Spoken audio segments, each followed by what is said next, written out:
Bonjour à toutes et à tous et bienvenue dans votre émission de rendez-vous. Nous allons parler cette semaine de fréquentation et quiétude sur les crêtes. Nous allons parler animation dans les médiathèques et enfin chansons françaises. Nos invités de la semaine sont Pierre Mangin, bonjour. Bonjour Frédéric. Vous êtes accompagnateur montagne à la Bresse, entre autres évidemment sur le secteur de la Bresse. Et vous allez nous parler dans quelques instants d'une expérimentation que vous allez mener en matière de quiétude sur les hauts à partir de février. Tous les détails dans quelques instants.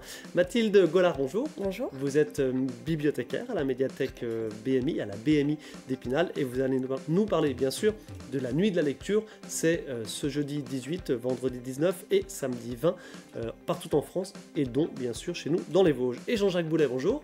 Bonjour. Auteur, compositeur, interprète, vous avez une guitare sous le coude, vous allez nous parler de votre album Je viens des Vosges avec 2 extraits que vous nous interprétez dans quelques instants. Merci beaucoup.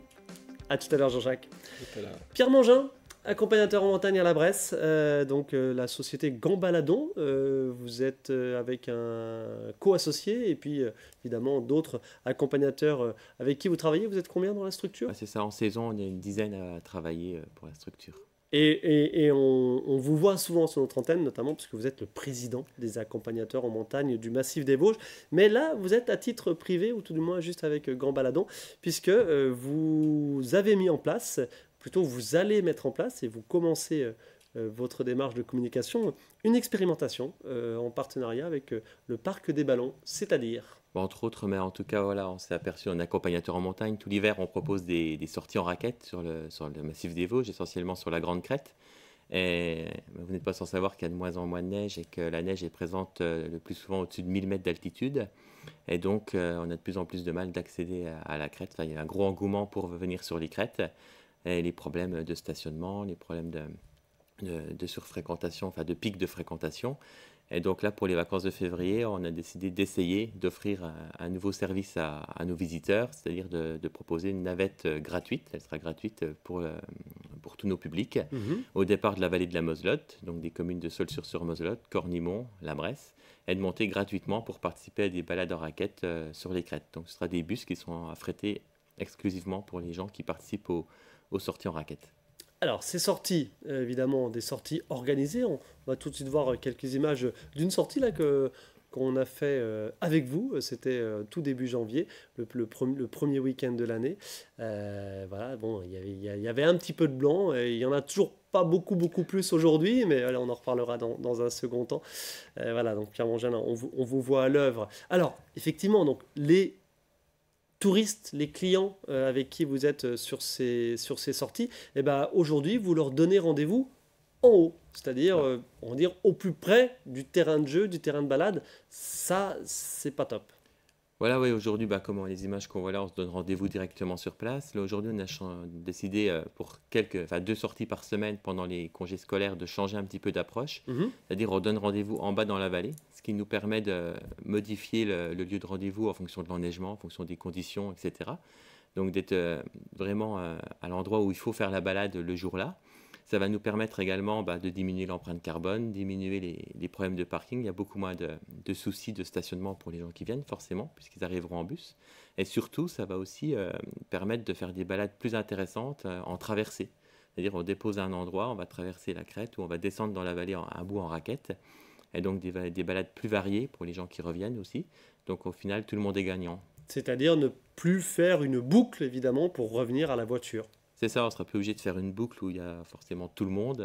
On pourra s'éloigner un petit peu, partir à l'aventure et puis surtout avoir beaucoup moins de soucis et passer des bonnes vacances. Alors, précisément, on parle, vous l'avez dit tout à l'heure en introduction, véritablement de la route des crêtes, et donc bien sûr le col de la Schlourte et puis le bout de route des crêtes ouvert donc jusque grosso modo au pied d'Aunec, enfin un tout petit peu plus loin.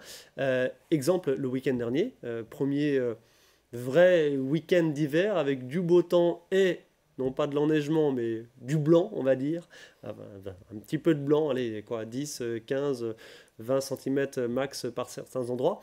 Et il y avait beaucoup de monde, évidemment, sur cette route des crêtes. C'est ça, là, c'est caractéristique qu'on a entre 10 et 30 cm de neige, mais vraiment juste au-dessus de 1200 mètres d'altitude. Donc, c'est normal que tout le monde ait envie d'aller voir la neige. Nous, professionnels, on ne peut pas se permettre que des gens mettent une demi-heure, 3/4 d'heure à se garer. Enfin, le service client n'est pas la promesse client n'est pas tenue.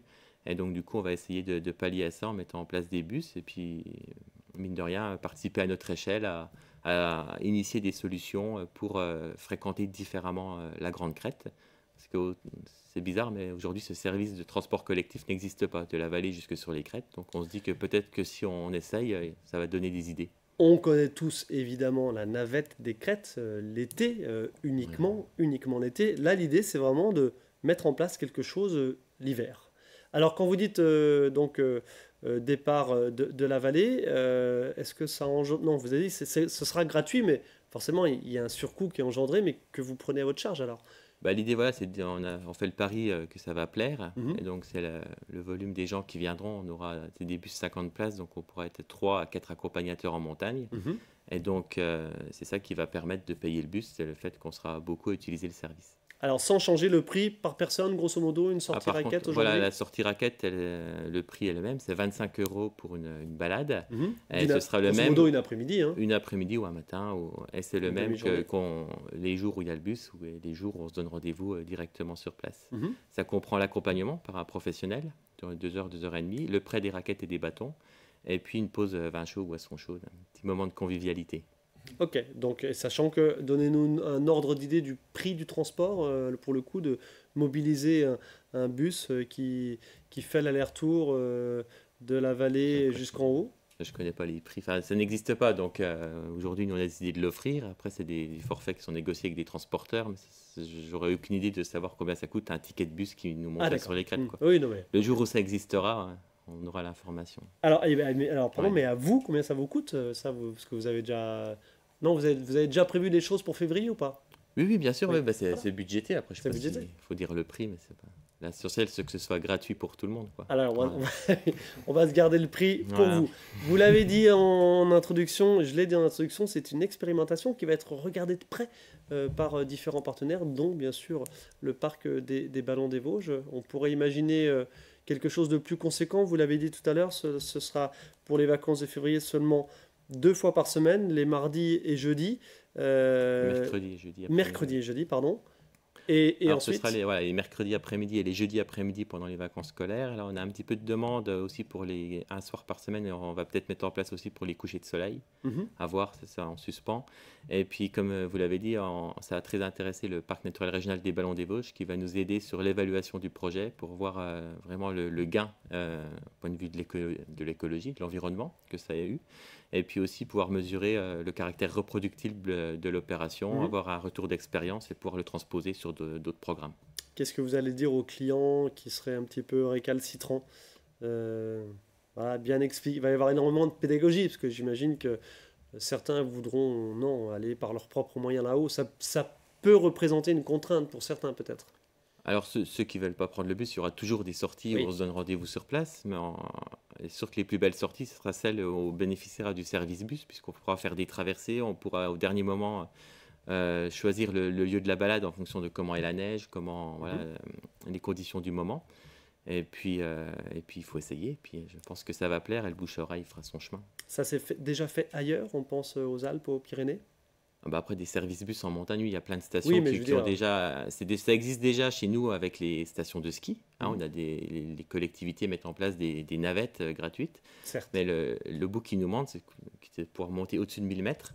Et donc, c'est celui qui nous intéresse le plus parce que les gens Alors, en vacances, ils ont envie de voir la neige. Est-ce que des accompagnateurs en montagne l'ont déjà mis en place ailleurs?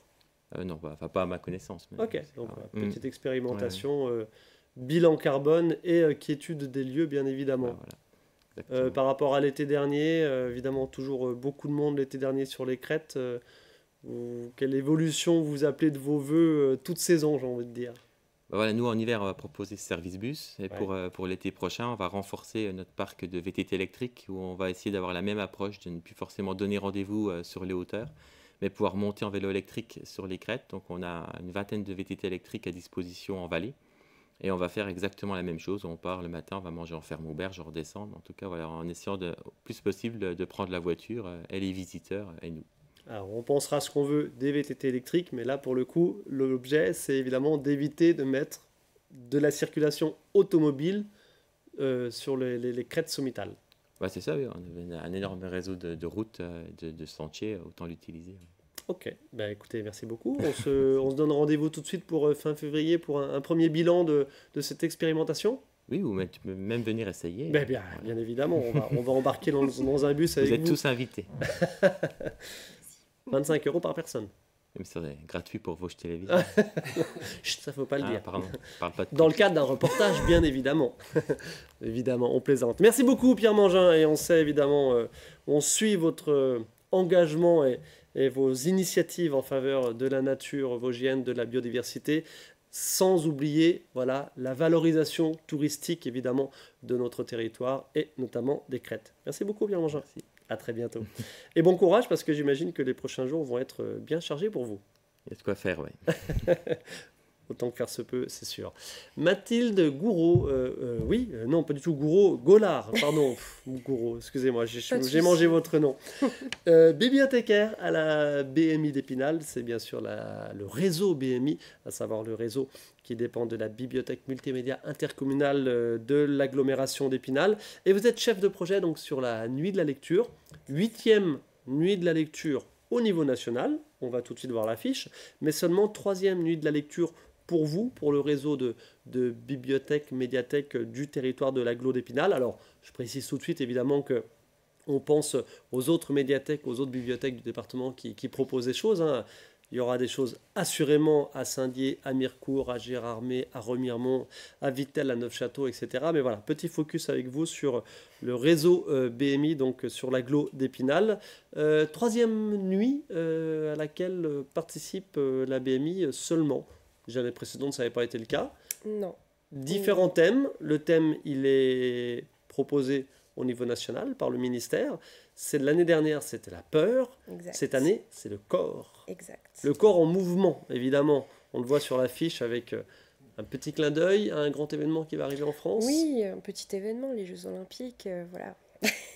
Qu'est-ce que vous clin pensez d'œil, oui. Qu'est-ce que vous pensez de ce thème? C'est un vrai défi, hein. La peur, c'est... Comment dire?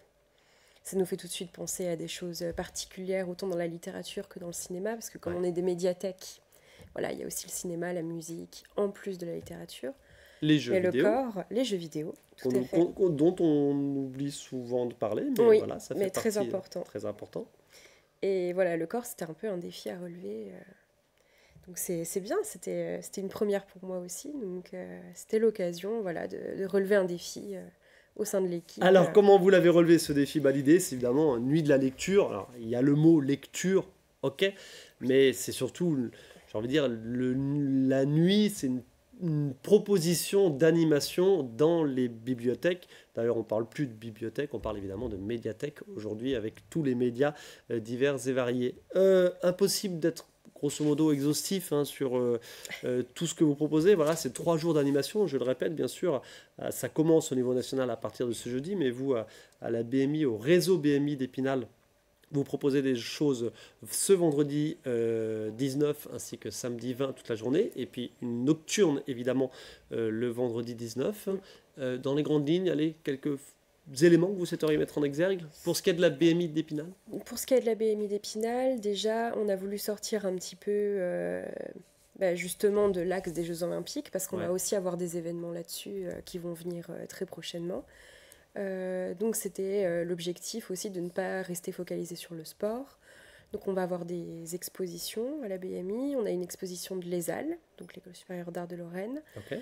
C'était un choix de ma part de faire venir les étudiants et de leur proposer de monter un projet du début à la fin. Donc les étudiants font le commissariat d'exposition et proposent leur création.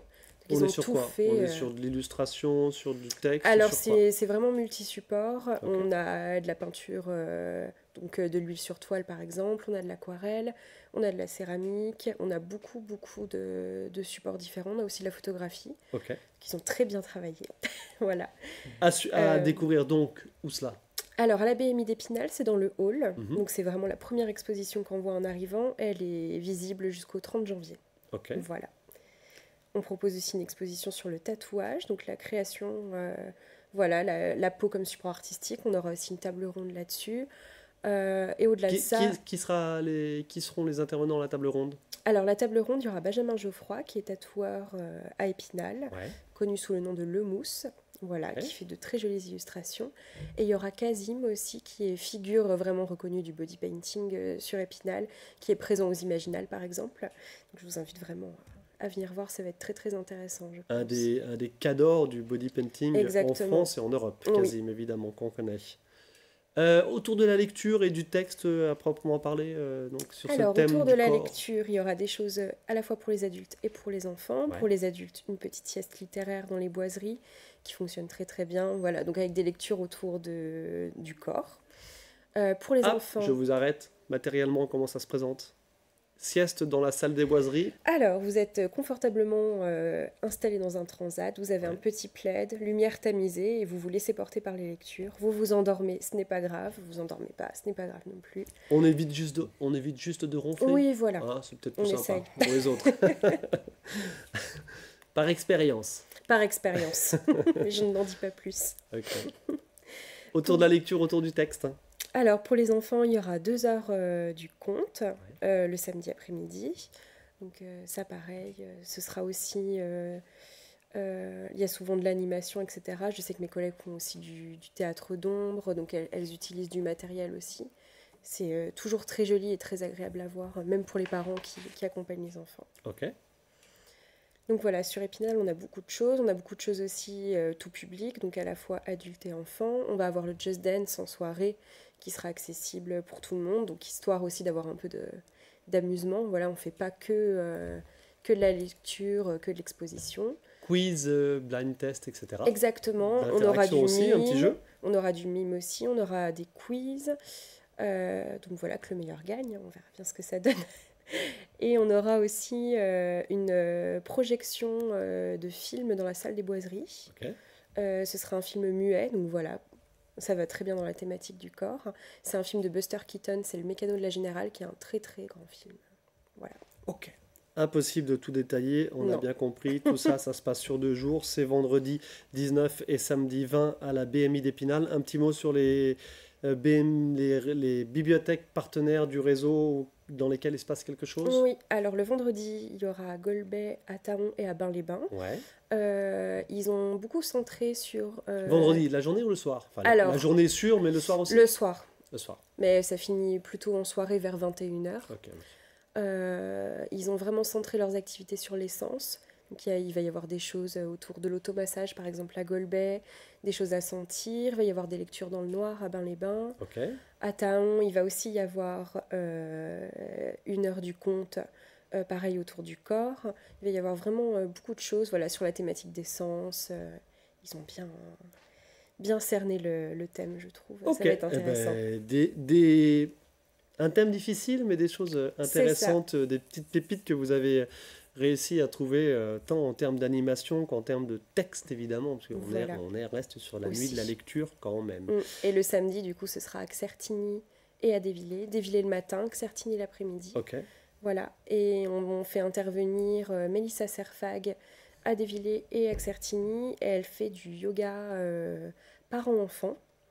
Donc il va y avoir pas mal de choses, voilà, le corps en mouvement, ça va être très sympa aussi. Et il y aura d'autres choses aussi. Merci beaucoup Mathilde Gollard, donc chef de projet sur cette nuit de la lecture, 8e édition au niveau national, mais 3e fois que le réseau BMI d'Épinal s'en empare pour vous proposer des animations, des temps de lecture, des choses diverses et variées, très diverses et très variées comme vous nous l'avez détaillé. Merci beaucoup, bonne continuation. Merci à vous. Merci. Jean-Jacques Boulet, je présente tout de suite votre album. C'est le second album. Vous étiez venu sur le premier. D'ailleurs, j'ai mangé le nom. Il s'appelait Il s'appelait C'est une urgence pour la Terre. Voilà, avec des chansons beaucoup plus orientées, engagement en faveur, évidemment, du climat et contre le réchauffement climatique. Bon, c'était il y a 2-3 ans, mais c'est toujours d'actualité. C'est toujours diablement d'actualité, évidemment. On pourrait dire. Oui. Le second album, Je viens des Vosges, il vient tout juste de sortir. C'était au mois de novembre dernier. Un petit morceau extrait que vous nous interprétez tout de suite.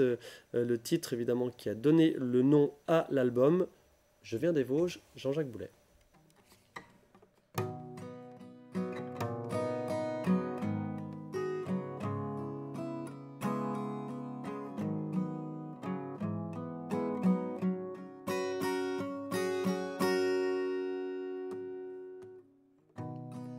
je m'échappe du tumulte parisien. Quand dans le métro, je ne me sens pas bien. Alors je repense à ce qui m'attend au loin. Et si dans le train, on me dit d'où tu viens? Moi, je viens des Vosges, c'est le pays d'où je viens. Je viens des Vosges, le pays des brimelles et des sapins. Je vis dans les Vosges, dans mon chalet rouge et brun. Je vis dans les Vosges, j'ai des jonquilles dans mon jardin. Viens vivre dans les Vosges, dans les Vosges. Viens vivre dans les Vosges.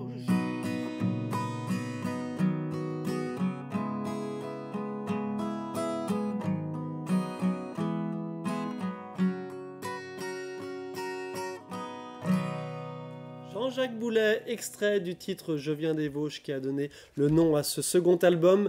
10 titres, 10 morceaux, Jean-Jacques. Alors, je me permets de préciser que vous habitez Nancy, mais que bien évidemment, vous êtes originaire des Vosges, vous êtes né à Saint-Dié et vous y passez encore beaucoup de temps, bien évidemment. Oui, parce que c'est la frontière juste avec le massif des Vosges que j'adore. Hein. J'étais encore ce week-end, on en a parlé tout à l'heure, et c'était plein de neige et de brouillard en dessous, et c'était génial. Ouais.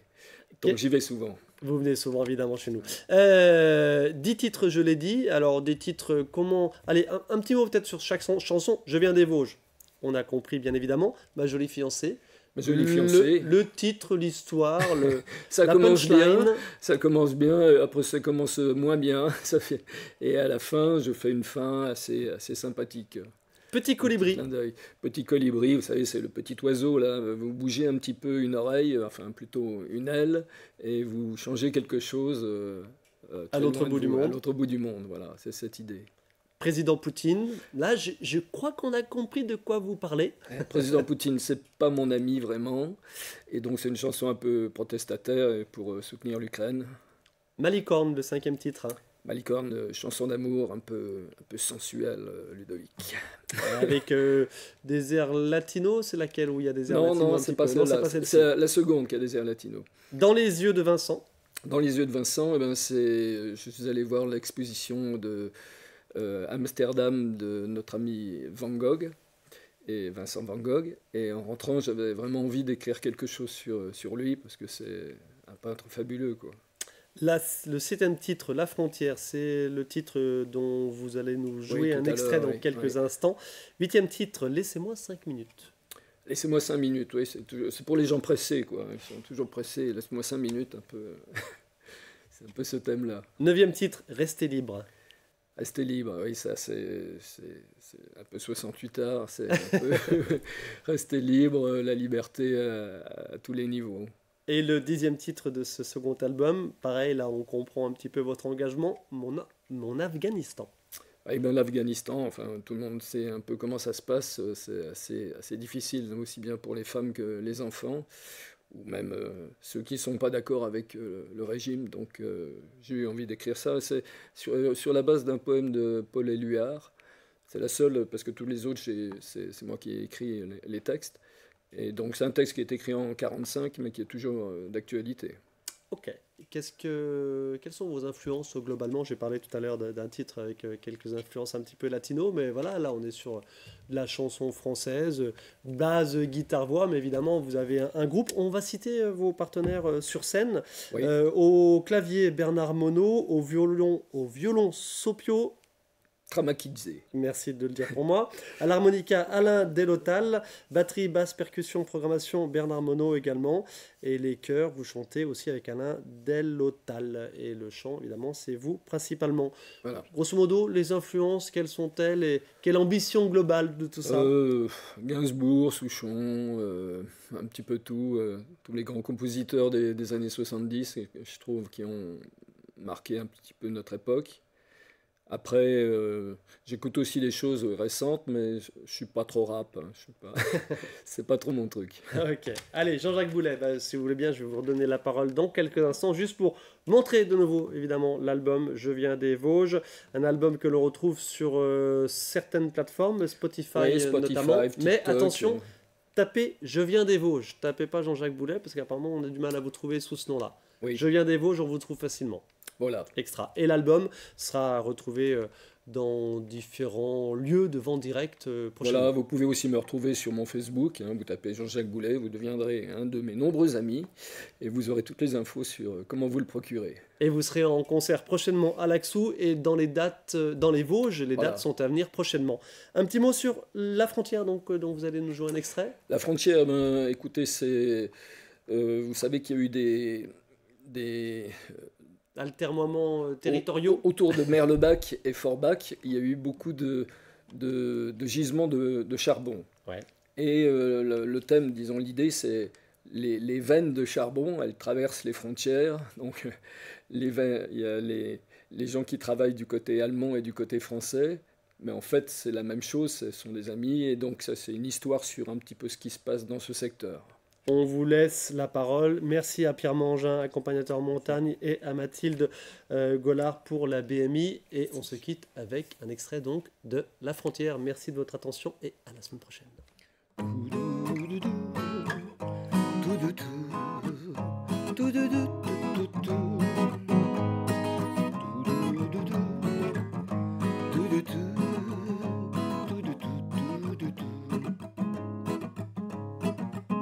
C'est petit la frontière qui nous sépare, nous les gars de la Moselle, nous les gars de la Sarre et les mines, qu'elles soient d'Allemagne ou de France, après tout, on s'en fout, ça n'a pas d'importance. Ce qui compte, c'est bien sûr, c'est le mal amical des anciens de la mine, cela n'est pas banal, faudra se faire des copines de Sarrebruck ou de Forbach, leur caresser la nuque, faire un tour au bord du lac. C'est petit la frontière qui nous sépare, nous les gars de la Moselle, nous les gars de la Sarre et les mines, qu'elles soient d'Allemagne ou de France, après tout, on s'en fout, ça n'a pas d'importance.